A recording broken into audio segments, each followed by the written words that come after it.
তো এ আয়াত থেকে আমরা জানলাম আল্লাহ তাআলা তাওয়াক্কুলকারীদের বড্ড ভালোবাসেন। তো আল্লাহ যদি তাওয়াক্কুলকারীদেরকে ভালোবাসেন, আমরা কি আল্লাহর ভালোবাসা পেতে চাই না নাকি? চাই। তো এই জন্য আমাদেরকে আল্লাহ তাআলার উপর সবসময় তাওয়াক্কুল করতে হবে। ভরসাটা রাখতে হবে কার উপর? সবাই বলেন, কার উপর? আল্লাহ তাআলার উপর ভরসাটা রাখতে হবে। আর আল্লাহর উপর ভরসা রাখার নামই হচ্ছে আত-তাওয়াক্কুল আলাল্লাহ। কালামুল্লাহ মাজিদের বিভিন্ন আয়াতে আল্লাহ সুবহানাহু ওয়া তাআলা মুমিনদের বৈশিষ্ট্যের বর্ণনা যখন দিয়েছেন, তখন তিনি বলেছেন মুমিনরা বা বিশ্বাসীরা তারা আল্লাহ তাআলার উপর তাওয়াক্কুল করে। সূরাতুল আনফালের 64 নম্বর আয়াতে আল্লাহ তাআলা বলছেন, ইন্নামাল মুমিনুনা আল্লাযীনা ইযা যুকিরাল্লাহু ওয়াজিলাত কুলুবুহুম ওয়া ইযা তুলিয়াত আলাইহিম আয়াতুহু যাদাতহুম ঈমানা ওয়া আলা রাব্বিহিম ইয়াতাওয়াক্কালুন। বিশ্বাসী তো তারা, যখন তাদের সামনে আল্লাহর নাম নেওয়া হয় তাদের অন্তর বিগলিত হয়ে ওঠে। তাদের সামনে যখন আল্লাহর কোরআনের তেলাওয়াত করা হয় তাদের ঈমান বেড়ে যেতে থাকে, আর তারা তাদের রবের উপর তাওয়াক্কুল করে। সুবহানাল্লাহি ওয়া বিহামদিহি। তাহলে বিশ্বাসীদের বৈশিষ্ট্যের কথা বলতে যে আল্লাহ বললেন তারা তাদের রবের উপর তাওয়াক্কুল করে। আবার আল্লাহ তাআলা বলছেন, তোমরা যদি কেউ আমার উপর তাওয়াক্কুল করো তাহলে আমি তোমার জন্য যথেষ্ট হয়ে যাব। ওয়া মান ইয়াতাওয়াক্কাল আলাল্লাহি ফাহুয়া হাসবুহ। কেউ যদি আল্লাহর উপর তাওয়াক্কুল করে তার সফলতার জন্য, তার যে কোনো কিছুর জন্য আল্লাহ নিজেই যথেষ্ট। তো আল্লাহ যদি বলেন যে আল্লাহ আমার জন্য যথেষ্ট, আর কোনো হেল্প সাপোর্ট কারো পক্ষ থেকে আমার জন্য দরকার আছে কি? দরকার নেই। এই জন্য আমরা যেন সব সময় আল্লাহ তাআলার উপর তাওয়াক্কুল করি। এবং আমরা যদি আম্বিয়া আলাইহিমুসসালাম ওনাদের জীবনের দিকে তাকাই, তাহলে দেখব ওনারাও সব সময় আল্লাহ তাআলার উপর তাওয়াক্কুল করতেন। সাইয়েদনা ইব্রাহিম আলাইহিস সালামের একটা দোয়াকে আল্লাহ তাআলা সরাসরি কোরআনে কোট করেছেন, যেখানে ইব্রাহিম আলাইহিস সালাম দোয়া করে আল্লাহ তাআলাকে বলছেন, রব্বানা আলাইকা তাওয়াক্কালনা ওয়া ইলাইকা আনাবনা ওয়া ইলাইকাল মাসির। অর্থাৎ, হে আল্লাহ, আমি আপনার উপর তাওয়াক্কুল করলাম, আলাইকা তাওয়াক্কালনা, আপনার দিকেই আমি ফিরে আসলাম, আর আমার গন্তব্য শুধুমাত্র কেবলমাত্র একমাত্র আপনার দিকেই আমাদেরকে ফিরে যেতে হবে। তাহলে আমরা বুঝলাম যে সকল আম্বিয়া আলাইহিমুসসালাম ওনারা আল্লাহর উপর তাওয়াক্কুল করতেন। সব আম্বিয়া আলাইহিমুসসালাম ওনারা পরিপূর্ণভাবে আল্লাহ তাআলার উপর তাওয়াক্কুল করতেন। একটি হাদিস আল্লাহ রাসূল সাল্লাল্লাহু আলাইহি ওয়াসাল্লাম ইরশাদ করেছেন যে আমার উম্মতের মধ্য থেকে 70,000 লোক in the day of judgement বিগাইরি হিসাব, বিনা হিসাবে আল্লাহর জান্নাতে প্রবেশ করবে। তো সাহাবারা খুব এক্সাইটেড হলেন, বললেন যে রাসূলুল্লাহ, মান হুম ইয়া রাসূলুল্লাহ, তারা কারা?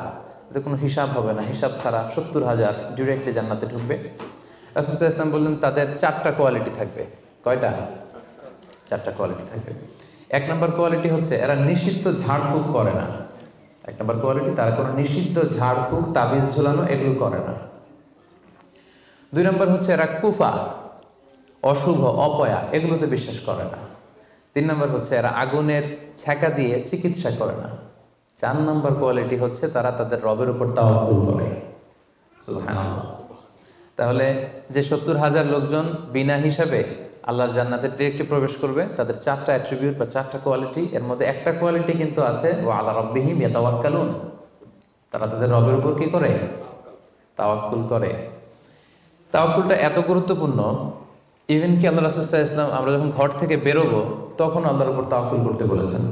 আল্লাহর হাবিব সাল্লাল্লাহু আলাইহি সাল্লাম যখন ঘর থেকে বেরোতেন তিনি একটা দোয়া পড়তেন। তিনি পড়তেন বিসমিল্লাহি তাওয়াক্কালতু আলাল্লাহ, মানে আল্লাহর নামে আর আল্লাহর উপর তাওয়াক্কুল করে আমি বেরোলাম। এই দোয়াটা আপনারা পড়েন তো নাকি? পড়েন না আপনারা? ছোট্ট দোয়া, মুখস্থ না থাকলে মুখস্থ করে নেবেন। আমার সাথে সাথে পড়েন, বিসমিল্লাহি তাওয়াক্কালতু আলাল্লাহ। আবার পড়েন, বিসমিল্লাহি তাওয়াক্কালতু আলাল্লাহ। আল্লাহর হাবিব সাল্লাল্লাহু আলাইহি ওয়াসাল্লাম ঘর থেকে বেরোয়ার সময়ও আল্লাহর উপর তাওয়াক্কুল করে বেরোতেন। এরপরে লম্বা করে আরো পড়তেন, আল্লাহুম্মা ইন্নী আউযু বিকা আন আযিল্লা আও উযাল্লা আও আযিল্লা আও উযাল্লা আও আযলিমা আও উযলামা আও আজহালা আও ইউজহালা আলাই। মানে হে আল্লাহ, আমি যেন ভ্রষ্ট না হই, কাউকে যেন ভ্রষ্ট না করি, আমি যেন পদস্খলিত না হই, কাউকে যেন পদস্খলিত না করি, আমি যেন জালেম না হই, আমি যেন কাউকে মাজলুম না বানাই, আমি যেন কারোর সাথে মূর্খোচিত আচরণ না করি, কেউ যেন আমার সাথে মূর্খোচিত আচরণ না করে।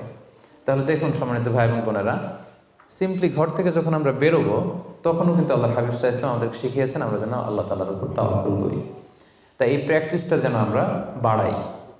আমরা এ দুনিয়াতে যত কাজই করবো না কেন, এই কাজ হাসিল করবার জন্য যা যা করা দরকার তার সবটাই আমরা করব কিন্তু সব শেষে আমরা তাওয়াক্কুল করব কার উপর? আল্লাহ তাআলার উপর। তাহলে আমরা বলছিলাম যে একজন ট্রু বিলিভার, একজন প্রকৃত বিশ্বাসীর বৈশিষ্ট্য হচ্ছে তারা আল্লাহ তাআলার উপর তাওয়াক্কুল করে সবসময়, এবং এটা একজন বিশ্বাসীর ঈমানের অনেক বড় স্তর যে তারা আল্লাহ তাআলার উপর তাওয়াক্কুল করবে। এখন আমরা জানবো যে তাওয়াক্কুলটা কি। কেউ কি বলতে পারবেন তাওয়াক্কুল মানে কি? নির্ভর করা, আর কিছু? ভরসা করা। Very good. সঁপে দেওয়া, নিজেকে আল্লাহর কাছে সঁপে দেওয়া, নিজেকে একেবারে ফুললি আল্লাহর কাছে সাবমিশন করে দেওয়ার নাম হচ্ছে বেসিকলি তাওয়াক্কুল। আমি নিজেকে সঁপে দিব, একেবারে আল্লাহ তাআলার উপর আমি ভরসা রাখবো, নির্ভর করব, এটা হচ্ছে তাওয়াক্কুল। তবে ইসলামী পরিভাষায় তাওয়াক্কুল হচ্ছে কর্ম শেষে ফলাফলের জন্য আল্লাহর উপর নির্ভর করা। দেখেন, ইসলাম কিন্তু একটা কন্ডিশন দিয়ে দিয়েছে, কর্ম শেষে, প্রচেষ্টা শেষে, ইফোর্ট দেওয়া শেষে, ইনডেভার দেওয়া শেষে আপনি আল্লাহর উপর যে নির্ভর করবেন, ভরসা করবেন, ওইটার নাম তাওয়াক্কুল। কোনো কাজ না করে আল্লাহ ভরসা, এটা তাওয়াক্কুল হয়েছে? হয়নি। কারণ ইসলাম বলেছে কর্ম শেষে ফলাফলের জন্য আল্লাহর উপর নির্ভর করার নাম হচ্ছে কি? আর তাওয়াক্কুল। তা আপনি আপনার মতো করে কর্ম শেষেটা বাদ দিয়ে দিলেন, দিয়ে বললেন যে যা করে আল্লাহ। কি বললেন? যা করে আল্লাহ, আল্লাহ ভরসা। তো এটা হয়েছে তাওয়াক্কুল? হয়নি। এটা আপনার মন মতো আপনি যা করে আল্লাহ, আল্লাহ ভরসা, এটা বলেছেন ঠিকই, কিন্তু এটা আসলে তাওয়াক্কুল হয়নি। এজন্য আপনার প্রচেষ্টা, আপনার এন্ডেভার, ইফোর্ট দেয়া, এটা জরুরি। বুঝতে পেরেছেন? তার মানে ইসলামের সবসময় আগে আপনার প্রচেষ্টাটা সম্পাদন করতে হবে, তারপর আপনি আল্লাহ তাআলার উপর তাওয়াক্কুল করবেন। কিন্তু এটা বলা যাবে না যে যা করে আল্লাহ। অনেকে আমাদের অলসতা, দুর্বলতা, অকর্মণ্যতা এগুলোকে তাওয়াক্কুল বানিয়ে নিয়েছে। মানে হাত পা গুটিয়ে বসে বলে যে আল্লাহ ভরসা। তা হাত পা গুটিয়ে যদি আপনি আল্লাহ ভরসা বলেন, এটা কি তাওয়াক্কুল আল্লাহ হবে? বলেন, হবে না। আল্লাহর হাবিব সাল্লাল্লাহু আলাইহি ওয়াসাল্লাম অকর্মণ্যতা, অলসতা এগুলো থেকে আল্লাহ তাআলার কাছে পানাহ চাইতেন সবসময়, এবং তিনি বলতেন আল মুমিনুল কবিয়্যু খায়রুন ওয়া আহাব্বু ইলাল্লাহি মিনাল মুমিনিদ দাঈফ। শক্তিশালী মুমিন দুর্বল মুমিনের চেয়ে আল্লাহর কাছে অনেক বেশি প্রিয়। শক্তিশালী হতে হবে। আপনি জেহাদের ময়দানে শত্রুর যদি পেছন থেকে ধাওয়া করে আপনি যদি দৌড় মারেন, তখন তো দুর্বল হলে আপনার কোমরের রগ টান মেরে উল্টায় পড়বেন, আপনি ফিটনেস নাই, আপনার দুর্বল, আপনি ভেরি উইক। এই জন্য আল্লাহ রাসূল সাল্লাল্লাহু আলাইহি ওয়াসাল্লাম বলেছেন যে শক্তিশালী বিশ্বাসী, শক্তিশালী মুমিন আল্লাহ তাআলার কাছে দুর্বল বিশ্বাসী বা দুর্বল মুমিনের চাইতে অনেক প্রিয়। এজন্য আমাদের অলসতা, অকর্মণ্যতা, অপারগতা এগুলোকে যেন আমরা তাওয়াক্কুল না বানাই। খুব সহজে যদি আমি বলি, তাহলে তাওয়াক্কুলটা করবেন কিভাবে? তাওয়াক্কুলের মেকানিজমটা এভাবে। প্রথম হচ্ছে পরিকল্পনা করা, কোনো কাজের জন্য প্ল্যান করা। তারপর হচ্ছে সেই পরিকল্পনা বাস্তবায়নের উপায় বের করা। তারপর সেটা হাসিলের জন্য প্রাণান্তকর প্রচেষ্টা করা।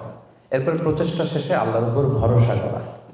আমরা শুধু শেষেরটা রাখছি, আল্লাহর উপর ভরসাটাই করে রাখছি, কিন্তু শুরুতে যে প্ল্যানিং করতে হবে, আপনার কোনো প্ল্যানিং নাই। ওই প্ল্যানিং বাস্তবায়নের জন্য যে উপায় খুঁজে বের করতে হবে সেটা নাই, এবং সেটাকে সফলতায় রূপ দিতে হলে যে আপনার খুব হার্ড ওয়ার্কিং করতে হবে সেটাও নাই। আপনার আছে সবশেষে তাওয়াক্কুল। এটা তাওয়াক্কুল হয়েছে? বলেন, আমার কথা কি বুঝতে পেরেছেন আপনারা? পরিকল্পনা করেননি, পরিকল্পনা বাস্তবায়নের উপায় খুঁজে বের করেননি, প্রচেষ্টা করেননি, শুধু ভরসা করছেন। দিস ইজ নট তাওয়াক্কুল আল্লাহ। প্রিয় ভাই বোনেরা, এটা কিন্তু আল্লাহর উপর তাওয়াক্কুল নয়। আপনাকে সর্বোচ্চ প্রচেষ্টা করে তারপর আল্লাহ তাআলার উপর তাওয়াক্কুল করতে হবে। এখানে কিছু মিস আন্ডারস্ট্যান্ডিং আছে। অনেকে মনে করে যে আমি সব করব, তাওয়াক্কুলের আবার দরকার কি, আমি সব পারি, এটা ভুল। আবার অনেকে বলে যে আমার করার দরকার কি, আল্লাহই তো আছে, আল্লাহই সব করবে, এটাও ভুল। The position of Islam is in somewhere in between this two extreme lines. আমি সব পারবো, আল্লাহর কিছু দরকার নাই, এটাও যেমনি রং। আল্লাহ সব করে দিবে, আমার কিছু করার দরকার নেই, এটাও রং। এই জন্য ইসলাম বলে আগে আপনি যে কোনো কাজের জন্য পরিকল্পনা করবেন, তারপর পরিকল্পনা বাস্তবায়নের উপায় খুঁজে বের করবেন, এরপর সর্বোচ্চ চেষ্টাটুকু আপনি করবেন। এরপরে চেষ্টা শেষে বা কর্ম শেষে ফলাফলের জন্য আমরা কার উপর নির্ভর করব? সবাই বলতে হবে কার উপর? আল্লাহর উপর নির্ভর করব। এটাই হচ্ছে তাওয়াক্কুল। তখন এটা ইসলামের দৃষ্টিভঙ্গি থেকে এটাকে তাওয়াক্কুল হিসেবে কনসিডার করা হবে। এরপর যে আমি বলবো যে তাওয়াক্কুল করতে যে আমরা কিছু ভুল করি, কিছু মিসকনসেপশন আমাদের মধ্যে আছে, সেগুলো নিয়ে আমরা কথা বলবো, এবং এগুলো শুনলে আপনারা বুঝতে পারবেন যে তাওয়াক্কুলের ব্যাপারে আমরা অনেক সময় অনেক কিছু ভুল বুঝে থাকি। সেই দৃষ্টিভঙ্গিগুলো কি, তাওয়াক্কুলের ব্যাপারে ইসলামের দৃষ্টিভঙ্গিগুলো কি? প্রথম দৃষ্টিভঙ্গি হচ্ছে আগে কাজ পরে তাওয়াক্কুল। বুঝতে পেরেছেন? ইসলামে তাওয়াক্কুল is always in the second step. ইসলামে তাওয়াক্কুলকে যেভাবে ডিফাইন করা হয়েছে সেক্ষেত্রে সবসময় তাওয়াক্কুলটা থাকে সেকেন্ড স্টেপে। প্রথম স্টেপে হচ্ছে আপনার কাজ, আগে আপনি কাজ করবেন, then you put you trust on Allah, then you completely rely on Allah. আপনার you play your role, then you put you trust on Allah. আগে আপনার রোলটা আপনি প্লে করবেন, তারপর আপনি তাওয়াক্কুল করবেন। তাহলে ইসলামের তাওয়াক্কুলের সংজ্ঞার মধ্যে দুইটা পার্ট আছে। ইসলাম যে তাওয়াক্কুলের সংজ্ঞা ডেফিনেশন আমাদের শেখায়, এখানে পার্ট কয়টা? দুইটা। প্রথম পার্ট হচ্ছে আপনার প্রচেষ্টা। প্রথম পার্ট কি শুনতেছেন? তো দুইটা পার্ট মিলে তাওয়াক্কুল হয়। প্রথম পার্ট হচ্ছে আপনার ইফোর্ট, সেকেন্ড পার্ট হচ্ছে আপনি আল্লাহর উপর ভরসা করবেন। এখন আমরা যদি ইফোর্টটা বাদ দিয়ে শুধু বলি ভরসা করলাম, এটা তাওয়াক্কুল হবে না। দলিল কি এটার? এটা দলিল শোনেন। এক সাহাবী আল্লাহ রাসূল সাল্লাল্লাহু আলাইহি ওয়াসাল্লামের কাছে এসে বলেন, ইয়া রাসূলুল্লাহ আকিলুহা ওয়া আতাওয়াক্কাল আও উতলিকুহা ওয়া আতাওয়াক্কাল। এক সাহাবী এসে বলেন, ইয়া রাসূলুল্লাহ উটের রশি বেঁধে এরপর আল্লাহর উপর তাওয়াক্কুল করব নাকি রশিটা ছেড়ে দিয়ে তাওয়াক্কুল করব? রাসূল সাল্লাল্লাহু আলাইহি ওয়াসাল্লাম বললেন, আকিলহা ওয়া তাওয়াক্কাল, আগে বাঁধো তারপর তাওয়াক্কুল করো। সুবহানাল্লাহ।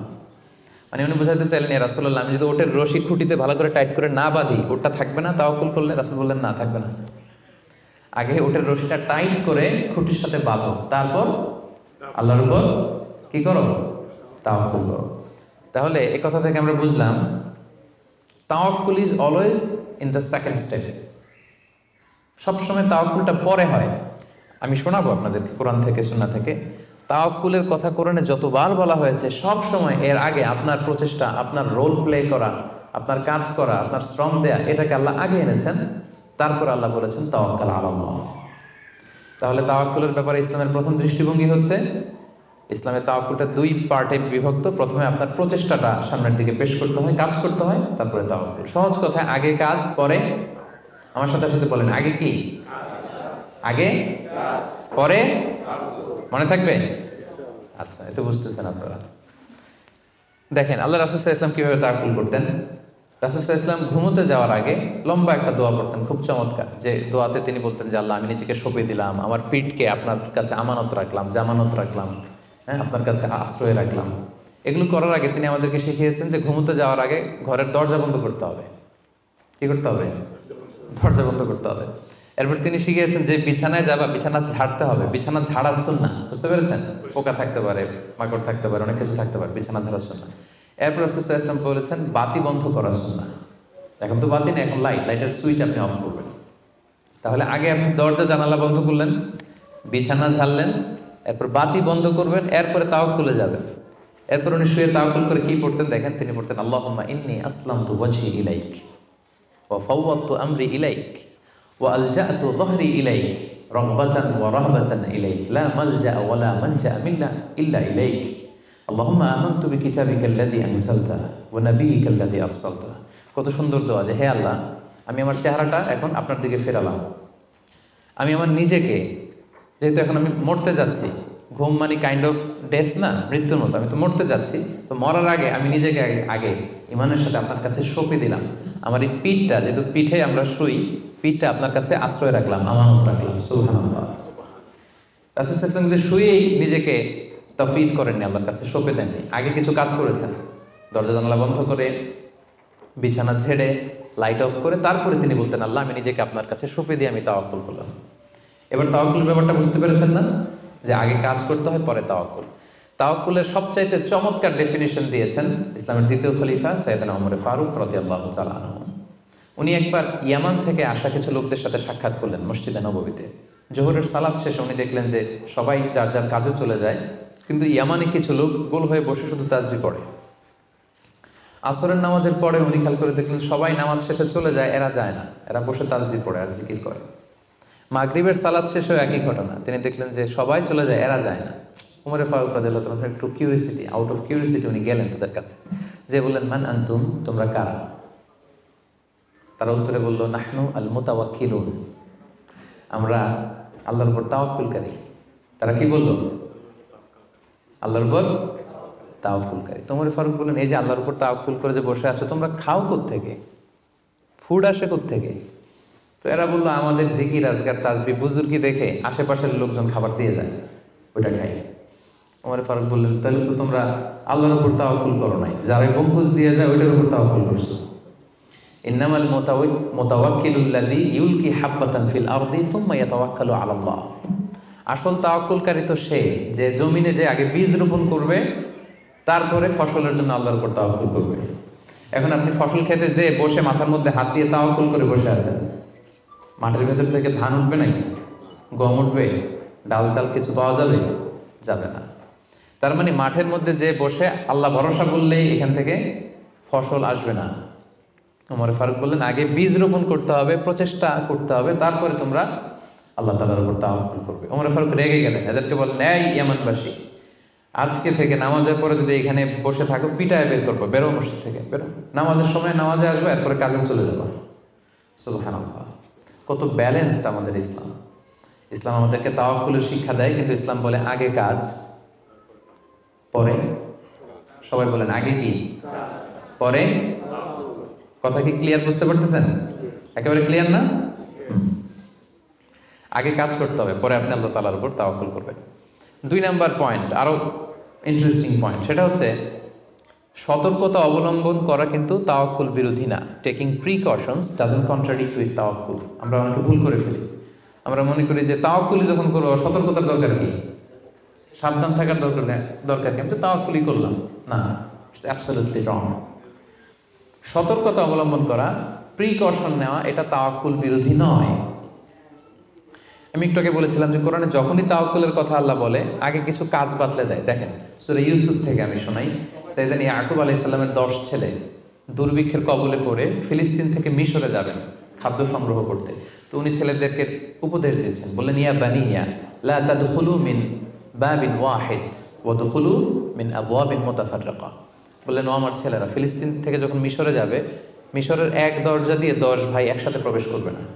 মিশরে ঢুকার অনেকগুলো প্রবেশ পথ ছিল, এন্ট্রি ছিল। বললেন যে 3 জন একটা এন্ট্রেন্স দিয়ে ঢুকবে, 4 জন আরেকটা দিয়ে, 2 জন আরেকটা দিয়ে। কারণ যাতে করে লোকজন দেখে বুঝতে না পারে যে তোমরা একই এলাকা থেকে এসেছো, একই বাবার সন্তান। একরকম দেখলে হয়তো লোকজন মনে করতে পারে যে তোমরা ভিনদেশি স্পাই, গোয়েন্দা হবে, বিপদে পড়তে পারবে। এই জন্য টেক প্রিকশন, এক দরজা দিয়ে সবাই ঢুকবে না। এই উপদেশটা দিয়ে একটু পরে উনি বললেন, ইনিল হুকমু ইল্লা লিল্লাহ আলাইহি তাওয়াক্কালতু ওয়া আলাইহি ফালিয়াতাওয়াক্কালিল মুতাওয়াক্কিলুন। তবে হ্যাঁ, ফায়সালা আল্লাহর পক্ষ থেকে, আমি আল্লাহর উপর তাওয়াক্কুল করি, আর তাওয়াক্কুলকারীদের শুধুমাত্র আল্লাহর উপরই তাওয়াক্কুল করা উচিত। দেখেন এখানেও আল্লাহ তাওয়াক্কুলের কথা বলতেছেন, কিন্তু শুধু ডিরেক্টলি তাওয়াক্কুল এটা আসে নাই। আগে কি প্রিকশন, আগে কি এসেছে? প্রিকশন এসেছে। এজন্য খেয়াল রাখবেন, taking the precaution never, taking the precaution doesn't contradicts with তাওয়াক্কুল। এটা তাওয়াক্কুলের সাথে কন্ট্রাডিক্ট করে না। মানে সাবধানতা অবলম্বন করা এটা তাওয়াক্কুল বিরোধী নয়, বরং এটা তাওয়াক্কুলেরই দাবি। এটা কি তাওয়াক্কুলের দাবি, এটা তাওয়াক্কুল বিরোধী নয়। আল্লাহ তাআলা কোরআনের বিভিন্ন জায়গায় আমাদেরকে সাবধান হতে বলেছেন। আল্লাহ বলেছেন, ইয়া আইয়ুহাল্লাযীনা আমানু খুযু হিযরাকুম, খুযু হিযরাকুম, O you who believe, take your precaution. ও হে বিশ্বাসীরা, তোমরা তোমাদের প্রিকশন নাও, সতর্কতা অবলম্বন করো, সাবধানতা অবলম্বন করো। এই যে কোভিড পিরিয়ডে যদি আপনি খেয়াল করেন, দেখবেন যে, আমার কথা যদি আমি উদাহরণ দিয়ে বলি, আমাকে দেখলে অনেকে হুজুর বলে দৌড়ে এসে হাত বাড়ায় দেয় মুসাফার জন্য। তো বলেন তো এখন কি মুসাফা করার সময়? হ্যাঁ। তো আমি যেটা করি, আমি আমার হাতটা এই বুকে লাগাই, মানে আমাদের হার্ট তো এখানে, তো আমি বোঝাতে চাই যে আপনার স্থান আমার হৃদয়। তো এখন যেহেতু মহামারী প্যান্ডামিক, এখন আমরা হাতের সাথে না লাগাই। তো আমি বলি যে ভাই এখন তো করোনা, এখন তো মুসাফা করা যাবে না, এইভাবে শুভেচ্ছা জানাই। তো উনি কি বলে জানেন? বলে, আরে হুজুর কিছু হবে না, আল্লাহ ভরসা, দেন তো দেন। উনি কিন্তু তাওয়াক্কুলই করছে, কিন্তু ভুল তাওয়াক্কুল করেছে। কারেক্ট তাওয়াক্কুল করেছি আমি, কারণ taking precaution doesn't contradict with তাওয়াক্কুল। সাবধানতা অবলম্বন করা এটা তাওয়াক্কুল বিরোধী নয়, বরং এটা তাওয়াক্কুলের দাবি। সো আমি জানি আমি আল্লাহর উপর তাওয়াক্কুল করেছি দেখে আমাকে বেশি সাবধান থাকতে হবে। কথা কি বুঝতে পেরেছেন? সো উনি যখন হাত বাড়ায়, আমি বলি, না ভাই এখন তো করোনা পিরিয়ড, এখন হাতের সাথে হাত মেলানো যাবে না। তো অনেকে কষ্ট পায়, ভাবে যে হুজুর ভাবছে আমি মনে হয় করোনা আক্রান্ত। না, আমি এটা ভাবি নাই। এমনও হতে পারে যে আমি আক্রান্ত, আমি আপনাকে বাঁচাতে চাচ্ছি। হতে পারে যে আমি আমার হাতে এই কোভিড ভাইরাসকে ক্যারি করছি। হয়তো আমার সাথে মুসাফা করলে এতদিন সুস্থ ছিলেন, আজকে থেকে অসুস্থ হয়ে পড়বেন। তাহলে সম্মানিত ভাই এবং বোনেরা, 2 নাম্বার পয়েন্ট হচ্ছে সতর্কতা অবলম্বন, এটা কখনোই তাওয়াক্কুল বিরোধী নয়। বরং সাবধানতা এবং সতর্কতা অবলম্বন, এটা হচ্ছে তাওয়াক্কুলের দাবি। মনে থাকবে সবার।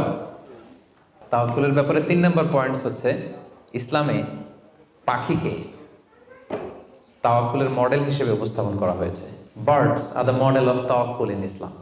পাখিকে ইসলাম তাওয়াক্কুলের মডেল হিসেবে আমাদের কাছে উপস্থাপন করেছে।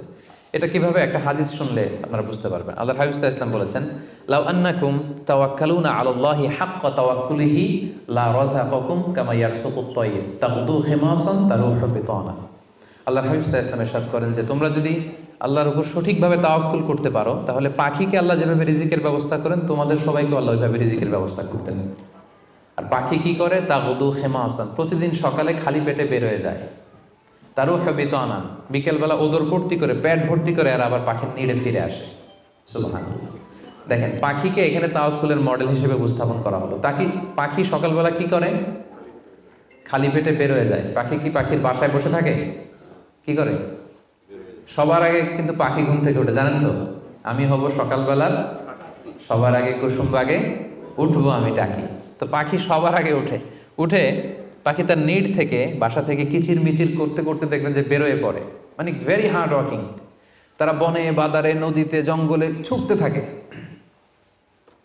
এবং বিকেল বেলায় ঠিকই প্রত্যেকটা পাখি খেয়ে পেট ভরে কিন্তু তারা আবার নিড়ে ফিরে। এই যে আপনি ফর এন এক্সাম্পল অ্যামাজন জঙ্গলের কথা যদি বলি, অ্যামাজন জঙ্গলে কি পরিমাণে পাখি আছে আপনি কল্পনা করতে পারেন? কত লক্ষ কোটি পাখি। একটা পাখিও কি না খেয়ে আছে?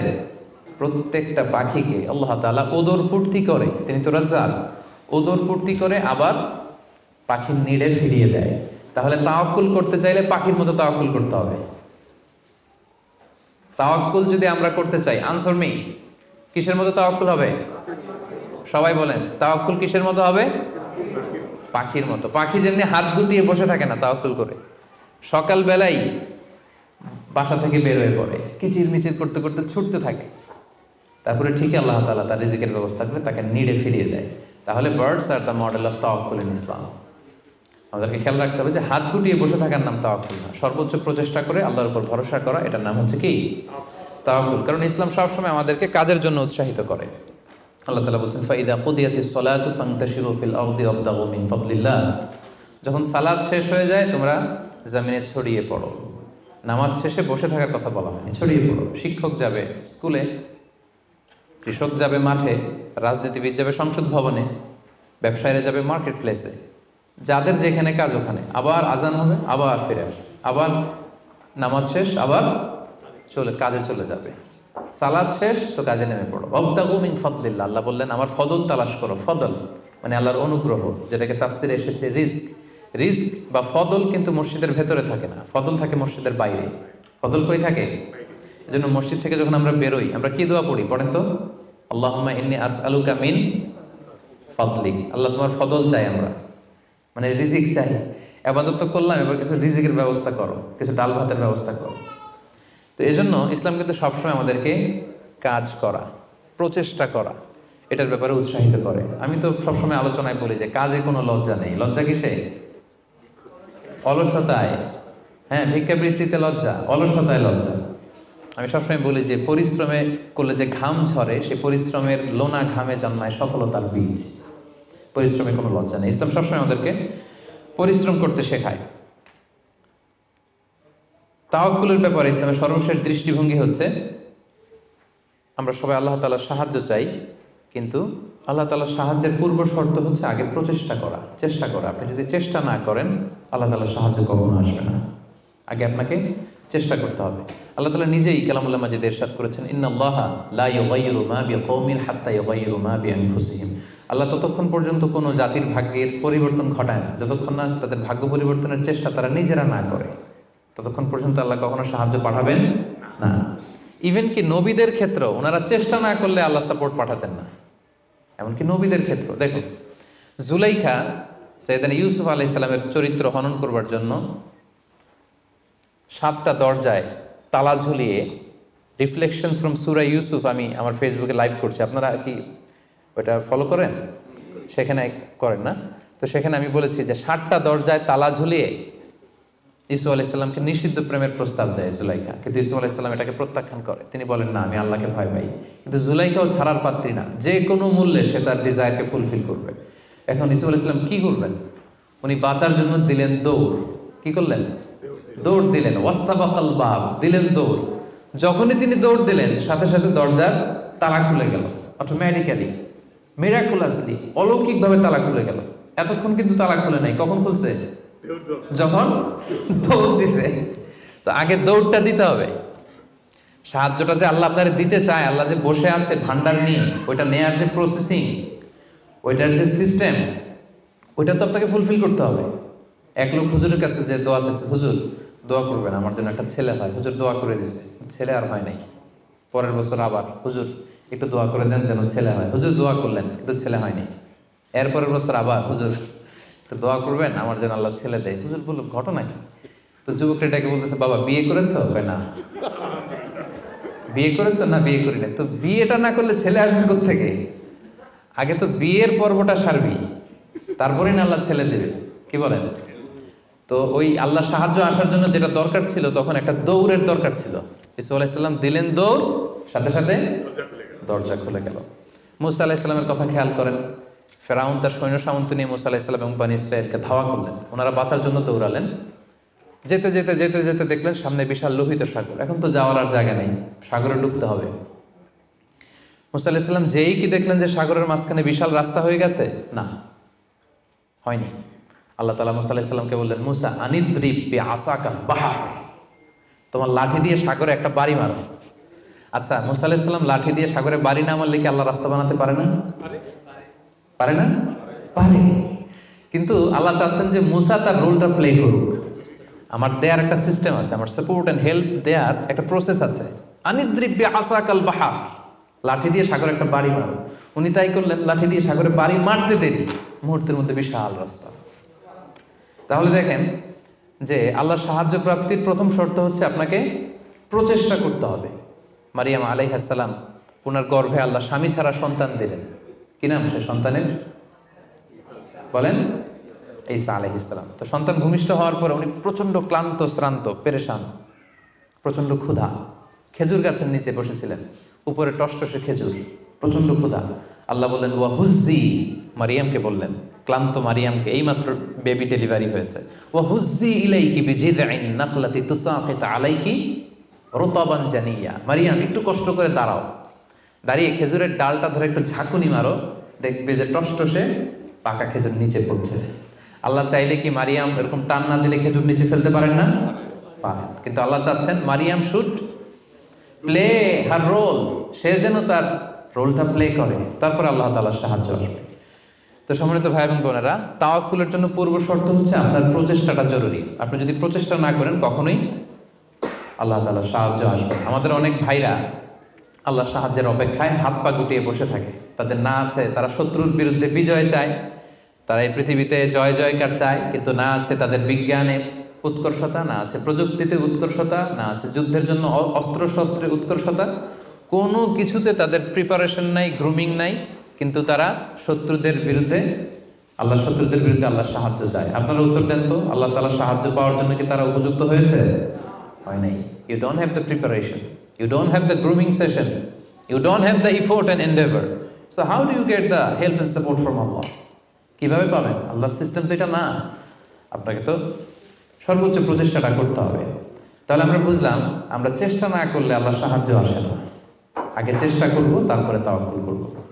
আলোচনার এই পর্যন্ত আপনারা সবাই ক্লিয়ার না? একেবারে একদম ক্লিয়ার। আচ্ছা, এখন একেবারে শেষ পর্যায়ে আসছি। এখন আপনাদের কান দুইটা খরগোশের কানের মতো আর একটু খাড়া করে শুনতে হবে। সবচেয়ে ইম্পর্টেন্ট পয়েন্ট একটা প্রশ্ন করতে চাই আপনাদের সবাইকে, সেটা হচ্ছে, বলেন তো এই পৃথিবীতে কোন ব্যক্তিটা সবচেয়ে বেশি আল্লাহ তাআলার উপর তাওয়াক্কুল করেছিল? হযরত মুহাম্মদ সাল্লাল্লাহু আলাইহি সাল্লাম। উনি বলেছেন। আর আপনাদের কোনো উত্তর জানা আছে? এই পৃথিবীতে সবচেয়ে বেশি তাওয়াক্কুল আল্লাহ কে করেছে? আল্লাহর উপর ভরসা কে করেছে বলেন? আল্লাহর নবী মুহাম্মদ রাসূলুল্লাহ সাল্লাল্লাহু আলাইহি সাল্লাম। উনি ঠিকই বলেছেন, মোশাররফ ভাই সঠিক উত্তর দিয়েছেন। আল্লাহ রাসূল সাল্লাল্লাহু আলাইহি ওয়াসাল্লামের চেয়ে বেশি তাওয়াক্কুল কি এই পৃথিবীতে কেউ করতে পেরেছে? আপনাদের কনফিউশন দূর হওয়ার আগ পর্যন্ত আমি সামনে যেতে পারবো না। আমাকে আমাকে উত্তর দিতে হবে যে এই পৃথিবীতে আল্লাহ রাসূল সাল্লাল্লাহু আলাইহি সাল্লামের চেয়ে বেশি কি কেউ তাওয়াক্কুল করতে পেরেছে আল্লাহর উপর? এই পৃথিবীতে সবচাইতে বেশি আল্লাহর উপর ভরসা রেখেছিল কে? আল্লাহ রাসূল সাল্লাল্লাহু আলাইহি সাল্লাম। তাহলে আসেন দেখি উনার তাওয়াক্কুল করার প্রসেসটা কি, উনি কিভাবে তাওয়াক্কুল করতেন, এটা দেখলেই তো আমরা ক্লিয়ার হয়ে যাব, তাই তো? উদাহরণ হিসেবে আমরা আল্লাহ রাসূল সাল্লাল্লাহু আলাইহি ওয়াসাল্লামের হিজরতের ঘটনাটা টানতে পারি। আপনারা একটু খেয়াল করবেন। আল্লাহ রাসূল সাল্লাল্লাহু আলাইহি ওয়াসাল্লামকে যখন মক্কায় হত্যা করার ষড়যন্ত্র করা হলো, আল্লাহ তাআলা বিষ্ণু সাল্লাল্লাহু আলাইহি ওয়াসাল্লামকে জানালেন যে মুহাম্মদ, এখন তোমাকে you have to migrate to Medina, মক্কাতে আর থাকা যাবে না, আর থাকা যাবে না, মদিনাতে হিজরত করো। হিজরত করতে যে ওনার তাওয়াক্কুল করার প্রসেসটাকে আমরা একটু দেখি, উনি কি করেছেন। আল্লাহ রাসূল সাল্লাল্লাহু আলাইহি ওয়াসাল্লাম হিজরতের অনেক মাস আগে সাইয়েদনা আবু বকর রাদিয়াল্লাহু তাআলা আনহুকে বলেছিলেন যে হয়তো মক্কায় আমার আর থাকা হবে না, মাতৃভূমি ছাড়তে হবে, তবে কোথায় হিজরত করবো আমি জানি না, সঙ্গী হিসেবে আবু বকর আমি আপনাকে চাই, আমি আপনাকে আমার সাথে চাই। তখন থেকে আবু বকর রাদিয়াল্লাহু তাআলা আনহু প্রস্তুতি নিয়ে আছে যে তিনি রাসূল সাল্লাল্লাহু আলাইহি ওয়াসাল্লামের সাথে যাবেন। রাসূল সাল্লাল্লাহু আলাইহি ওয়াসাল্লাম যখন ইমিডিয়েট অর্ডার আসলো আসমান থেকে যে আর মক্কায় একদিনও না, মাইগ্রেট টু মদিনা, রাসূল সাল্লাল্লাহু আলাইহি ওয়াসাল্লাম খুব দুপুরবেলায় এই ওহিটা, এই সিক্রেট মেসেজটা সাইয়েদনা আবু বকর রাদিয়াল্লাহু তাআলা আনহুকে জানাতে গেলেন। কখন গেলেন? দুপুরবেলায়, ওয়াক্তা যাহিরা, যে সময় আরবে মক্কায় কেউ ঘর থেকে বেরোয় না, 45 ডিগ্রি সেলসিয়াস, 50 ডিগ্রি সেলসিয়াস, প্রচণ্ড তাপমাত্রা, কেউ বেরোয় না তখন। রাসূল সাল্লাল্লাহু আলাইহি ওয়াসাল্লাম নিজেও বেরোতেন না ওই টাইমে, বিশ্রাম করতেন ঘরে বসে। কাফেররাও ওই টাইমে বিশ্রাম করে, সবাই বিশ্রাম করে। প্রচণ্ড রোদের তাপদাহ যখন মক্কায় চলে তখন তিনি বেরোতেন না, কিন্তু ওই দিন বেরোলেন। ওই দিন প্রচণ্ড রৌদ্র উপেক্ষা করে তিনি বেরোলেন। পাশাপাশি রাসূল সাল্লাল্লাহু আলাইহি ওয়াসাল্লাম মুখে কখনো মাস্ক ইউজ করতেন না, মুখ ঢেকে রাখতেন না আর কি, ওই দিন ইউজ করলেন। সুবহানাল্লাহ পড়বেন না? ওই দিন তিনি চেহারা ঢেকে বেরোলেন যাতে কেউ ওনাকে না চিনে, এমন টাইমে বেরোলেন যাতে কেউ ওনাকে না দেখে। আবু বকর রাদিয়াল্লাহু তাআলার কাছে যেয়ে বললেন, আজকে রাতেই, বেশি কথা না, আজকে রাতেই, আজকে রাতেই বেরোবো। ঠিকই বেরোলেন, রাতে বেরোলেন, রাতের অন্ধকারে। মক্কা থেকে মদিনা হচ্ছে আপ অর নর্থ, উত্তরে, কিন্তু রাসূল সাল্লাল্লাহু আলাইহি ওয়াসাল্লাম উত্তর দিকে না যেয়ে দক্ষিণ দিকে গেলেন। এটা রাসূল সাল্লাল্লাহু আলাইহি ওয়াসাল্লামের একটা স্ট্র্যাটেজি ছিল, কখনো লোকেশন শেয়ার করতেন না, ডিরেকশন শেয়ার করতেন না। লেটস সে খাইবারে অ্যাটাক করবেন, খাইবার এদিকে, উনি মদিনা থেকে বেরোতেন এদিকে, এদিকে 3-4 কিলোমিটার যাওয়ার পর এরপরে ঘুরে তারপরে তিনি খাইবারের দিকে যেতেন, যাতে করে আশেপাশে শত্রুরা, ইহুদিরা কেউ আন্দাজও করতে না পারে উনি কোন ডিরেকশনে যাচ্ছেন। সুবহানাল্লাহ। উনি হিজরত করবেন মদিনায় উত্তরে, উনি মক্কা থেকে বেরোলেন কোন দিকে? টোটালি অপোজিট, দক্ষিণে বেরোয় গারে সাউর নামে একটা গুহা আছে, সেখানে 3 দিন স্টে করলেন। কয়দিন? তাহলে সম্মানিত ভাই বোনেরা দেখেন ওনার তাওয়াক্কুলের প্রসেস কি। উনি দুপুরে বেরোলেন গরমে, যাতে লোকজন না থাকে রাস্তায়। উনি মাস্ক পরে বেরোলেন, মানে মুখটা রুমাল দিয়ে ঢেকে বেরোলেন যাতে ওনার চেহারা কেউ না চেনে। উনি দিনে হিজরত করলেন না, উনি রাতে হিজরত করলেন। উনি যাবেন একদিকে, বেরোলেন আরেক দিকে। চিন্তা করেছেন আল্লাহ রাসূল সাল্লাল্লাহু আলাইহি ওয়াসাল্লামের তাওয়াক্কুলের কথা? চিন্তা করেছেন? যিনি আল্লাহর উপর সবচেয়ে বেশি তাওয়াক্কুল করেন, তিনিও প্রচেষ্টা ছাড়া, কখনো চেষ্টা করা ছাড়া নিজের ভাগ্য আল্লাহর হাতে ছেড়ে দিতেন না। আমাদের মতো যা করে আল্লাহ, আল্লাহ ভরসা, যা করে আল্লাহ, এটা করতেন না তিনি। উনার সাধ্যের সর্বোচ্চ টুকুন উনি চেষ্টা করতেন। রাতের বেলায় বেরিয়েছেন। আমরা হলে টিপিক্যাল মোতাওয়াক্কিল, আমরা কি করতাম? আমরা বলতাম আমরা দিনের বেলা বেরোবো কাফেরের সামনে দিয়ে, দেখি কার শক্তি বেশি, কাফেরের শক্তি বেশি না আল্লাহর শক্তি বেশি। আমরা এরকম আবেগঘন কথা বলি না, যে দেখি কার শক্তি বেশি, আমি আল্লাহর রাসূল, আমার কিভাবে ঠেকায়, দিনের বেলা বেরোবো সবার সামনে, দেখি শক্তি কার বেশি, আজকে প্রমাণিত হয়ে যাবে আল্লাহ বড় না কাফেররা বড়। এরকম আবেগে গুলি ছেড়েছিলেন তিনি। ওনার সাধ্যের, ওনার ইন্টেলেক্টের, ওনার বুদ্ধি বিবেচনার, ওনার পলিটিক্যাল কোয়ালিটির সর্বোচ্চ টুকুন তিনি অ্যানালাইসিস করে সর্বোচ্চ টুকুন করেছেন। তারপরে তিনি আল্লাহর উপর তাওয়াক্কুল করেছেন। এবার আরেকটা প্রশ্ন করব, বলেন তো এই হিজরতের সময় রাসূল সাল্লাল্লাহু আলাইহি ওয়াসাল্লামের সাথী কে ছিল? সবাই বলেন আবু বকর রাদিয়াল্লাহু তাআলা আনহু। হ্যাঁ, আপনাদের উত্তর সঠিক হয়েছে। এবার দেখি উনি কিভাবে তাওয়াক্কুল করলেন এই ইনফরমেশন পেয়ে। উনি যখন শুনলেন রাসূল সাল্লাল্লাহু আলাইহি ওয়াসাল্লাম আজকে রাতেই বেরোবে, সাথে সাথে ওনার অ্যাক্টিভিটি শুরু করে দিলেন। কি অ্যাক্টিভিটি শুরু করলেন? ওনার ছোট্ট ছেলের নাম আব্দুল্লাহ, অনেকেই জানে না এটা, আব্দুল্লাহ ইবনে আবু বকর। আব্দুল্লাহকে ডেকে বললেন, আব্দুল্লাহ, আমরা আজ রাতে রাসূল সাল্লাল্লাহু আলাইহি ওয়াসাল্লামকে নিয়ে হিজরতের জন্য গারে সাউরে 3 দিন থাকবো। কয়দিন? 3 দিন। তুমি ছোট্ট মানুষ, তুমি প্রতিদিন এই 3 দিন সকালে মদিনার মার্কেট প্লেসগুলোতে ঘুরে ঘুরে দেখবা যে কাফেরদের রিয়েকশনটা কি। আমরা যে বেরোয় গেছি মক্কা থেকে, what they say about us, কি বলে। আর প্রতিদিন একটা নির্দিষ্ট টাইমে আমাদের জন্য খাবার প্যাকেট করে নিয়ে গারে সাউরে দিয়ে আসবে। ফার্স্ট ফ্যাক্টর অথেন্টিকেশন দেখেন, 1 নম্বর। 2 নম্বর, আবু বকর ভাবলেন মক্কা থেকে বেরিয়ে গারে সাউর যখন সে যাবে তাকে কেউ দেখলে সন্দেহ করবে না, কারণ ছোট মানুষ। কিন্তু তার যে ফুট স্টেপ থাকবে, বালুর উপর দিয়ে হাঁটলে ওখানে কি পড়ে? ফুট স্টেপ পড়ে না, পায়ের চিহ্ন পড়ে না। উনি ভাবলেন যে তার যে ফুট স্টেপ, ছোট বাচ্চার ফুট স্টেপ, আমাদের খুঁজতে খুঁজতে কেউ যদি আব্দুল্লাহর পায়ের ছাপ ফুট স্টেপ ফলো করে, সিম্পলি ওইটা ধরে আমাদের গারে সাউরে চলে আসবে, তাই না? উনি যেটা করলেন, উনি ওনার একটা মেষ পালক ছিল, তার নাম হচ্ছে আমির ইবনে ফুহায়রা। আমির ইবনে ফুহায়রাকে উনি বললেন, তোমার কাজ হচ্ছে প্রতিদিন ছোট্ট আব্দুল্লাহ যখন আমাদেরকে গারে সাউরে খাবার দিয়ে ফিরে আসবে, ও যেই পথে গিয়েছে ওই পথে আমাদের ছাগলগুলো আধা ঘন্টা 1 ঘন্টা তুমি চড়াবা ওই জায়গায়। ওইখানে যখন ছাগল চড়াবা তখন আর আব্দুল্লাহর ছোট পায়ের ফুটস্টেপ থাকবে না, তখন ছাগলের পায়ের ছাপ থাকবে। সুবহানাল্লাহ বলবেন না?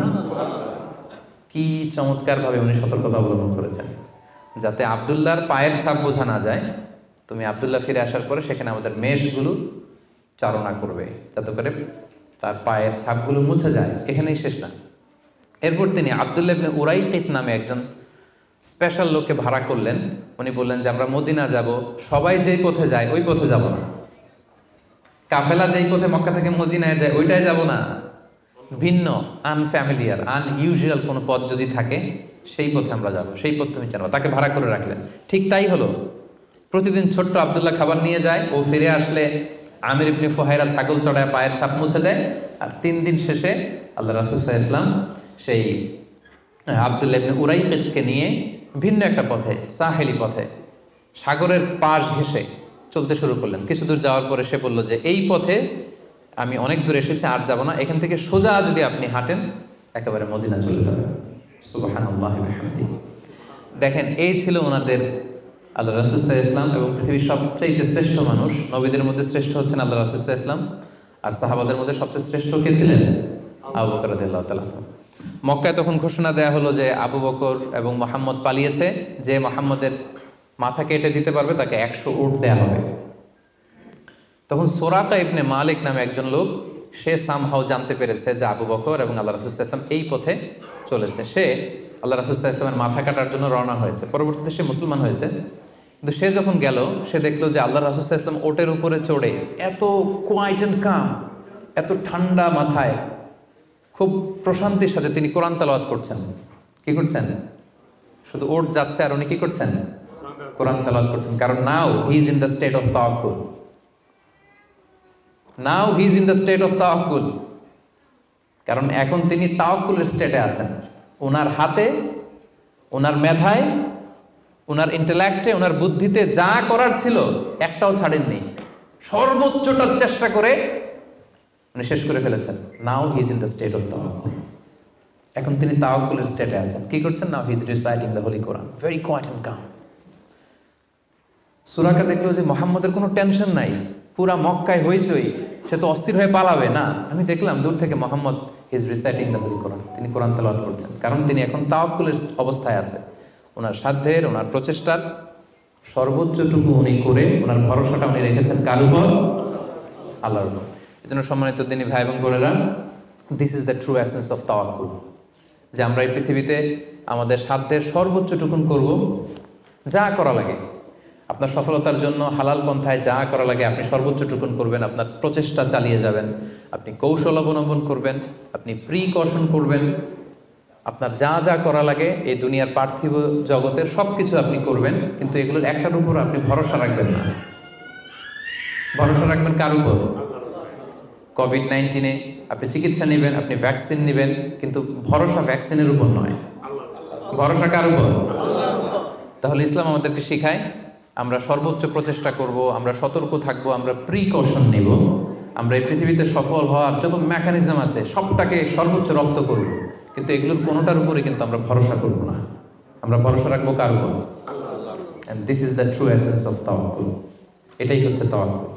আমরা যেন আমাদের জীবনের প্রতিটি ক্ষেত্রে সঠিক নিয়মে আল্লাহ তাআলার উপর তাওয়াক্কুল করতে পারি।